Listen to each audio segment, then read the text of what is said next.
My best friend right now is en route to becoming a professional golfer, right? He's going to the PGA.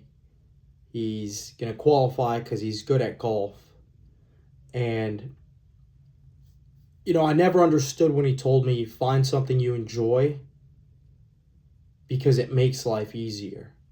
When I got out of the military about 2 years ago, I went through a lot of different jobs that I would consider throwaway jobs. I knew I was just passing through. I worked as a server.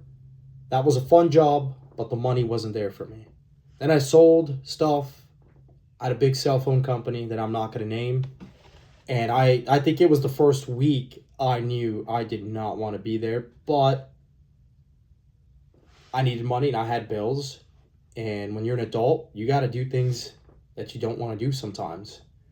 And I had a job offer from Oracle, the AI conglomerate, whatever you want to call them, the Oracle AI company. And I didn't hear back from them.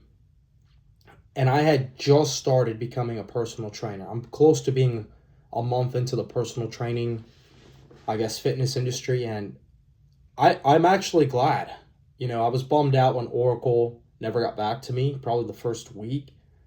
And I can't imagine sitting in some corporate cubicle going through analytics and being around weirdos and sedentary people where I can hear them smack in their cubicle. I can't imagine going back to that. And now I get why my friend, his name is Seamus Mulderry, by the way, said what he said. When you find something that you enjoy, it makes life so much easier. I'm not making as much money as I could be making right now, but I'm not worried about it. I don't dread going to work. This is the first time. Actually, yeah, this is the first time in my life I've had a job. And I'm about to be 29, so I'm not super young anymore. But this is the first time I've had a job where I could actually see myself doing this the rest of my life. I didn't feel that way about the military, especially after the stuff from 2020 to 2021. I certainly didn't feel that way when I was door knocking in the wintertime in Maryland, trying to sell roofs to people, or when I was selling cars. That was a fun time, but I did not see myself doing that. But this, I found it. And when you find something that, activates your soul, life kind of goes on easy mode, even when things aren't super ideal. It's hard to explain it.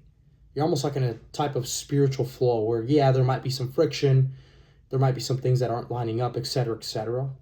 But you're in the right spot.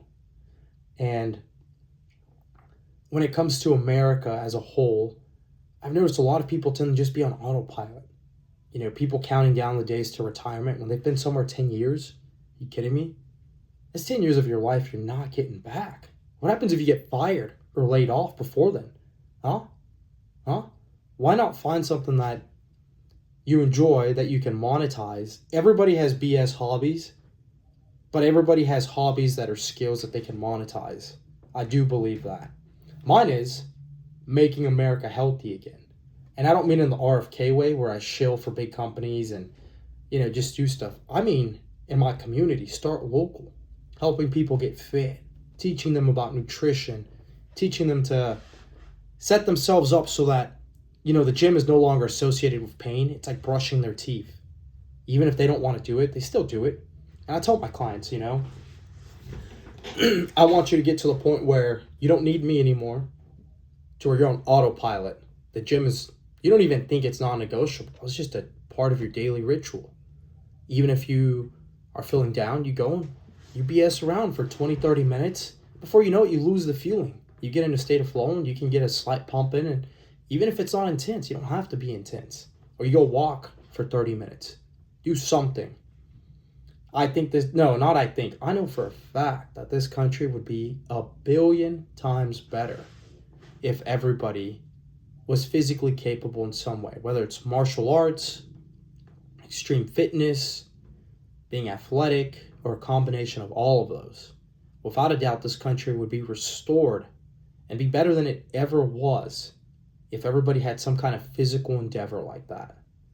And when you find something that your soul aligns with, it's almost like the stars align. You can feel it. Like something big is coming for you in a good way, a type of blessing. And my hope is to get people healthy and set them up to spread positivity and fitness and wellness and to just live a better lifestyle. You know, muscles look good and stuff, but I'm after my clients being able to roll, walk, even run when they're in their 80s and 90s from the habits that I set them up with.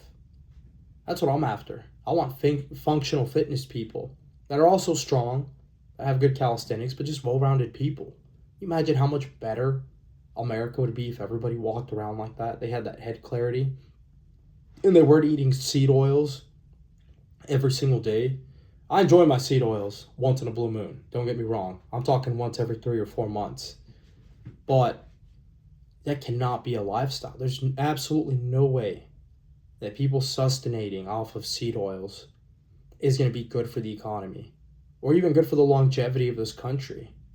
You know, I don't even think there's studies done on the genetic damage that's passed on to their offspring of the heavy seed oil consumers, the lifelong ones. You know, whoever finds a study on that, protect that person's life because the seed oil industry is not going to be happy with them. Oh, yeah.